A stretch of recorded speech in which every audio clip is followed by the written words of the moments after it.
Bonjour à toutes et à tous. En 4 minutes, ce livre vous est présenté en vidéo. Il s'intitule L'Iran et De Gaulle, chronique d'un rêve inachevé. Il est paru à Paris aux éditions Euro-Orient en 1999. Cet ouvrage a été réalisé à la suite d'une maîtrise d'histoire qui portait sur le même thème et qui a été soutenue en 1991 à l'université Paris 4 Sorbonne sous la direction du professeur Dominique Chevalier.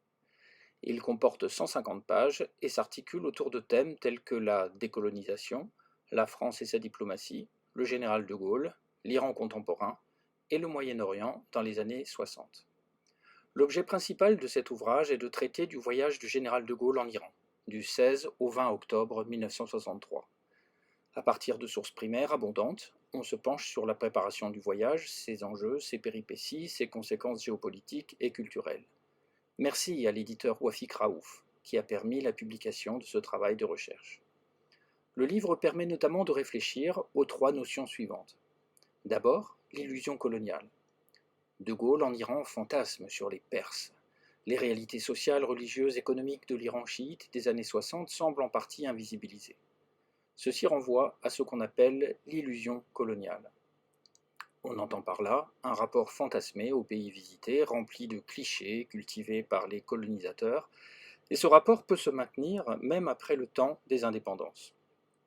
Seconde notion, celle du nationalisme postcolonial, voie dans laquelle cherche à s'inscrire le Shah d'Iran, Mohammad Reza Shah Pahlavi. Dernière notion, celle de troisième voie. On entend par là une offre géopolitique qui refuse à la fois l'alignement sur les États-Unis et l'alignement sur l'Union soviétique. En accueillant avec de grands fastes le général de Gaulle à Ispahan, Téhéran, l'Iran attendait beaucoup de cette fameuse troisième voie. La France de Gaulle incarnait un espoir de développement distinct des blocs de l'Est et de l'Ouest, un espoir qui sera peu à peu déçu à la suite de ce voyage de 1963. Voici la table des matières. On commence par un tableau de l'Iran, puis un survol des relations franco-iraniennes jusqu'au milieu du XXe siècle. Le chapitre 3 s'intéresse ensuite à l'expertise française sur l'Iran au début des années 60. Les chapitres 4 et 5 sont ensuite consacrés au voyage proprement dit. Le chapitre 6 se focalise sur l'analyse des discours gaulliens tenus en Iran, suivi d'un chapitre qui revient sur l'écho donné au voyage dans la presse française. Les 2 derniers chapitres se penchent sur les réactions anglo-saxonnes et la postérité des relations franco-iraniennes jusqu'aux années 70. Le dossier de préparation du voyage conservé dans les archives de l'Institut Charles de Gaulle à Paris a été entièrement dépouillé pour l'occasion, ainsi que la presse de l'époque. Les sources originales sont nombreuses, étayées par la bibliographie existante, comme on l'observe par exemple aux pages 90-91 où l'on évoque le prisme gaullien au travers duquel est regardé l'Iran du Shah. Sources et bibliographies sont naturellement détaillées à la fin de l'ouvrage.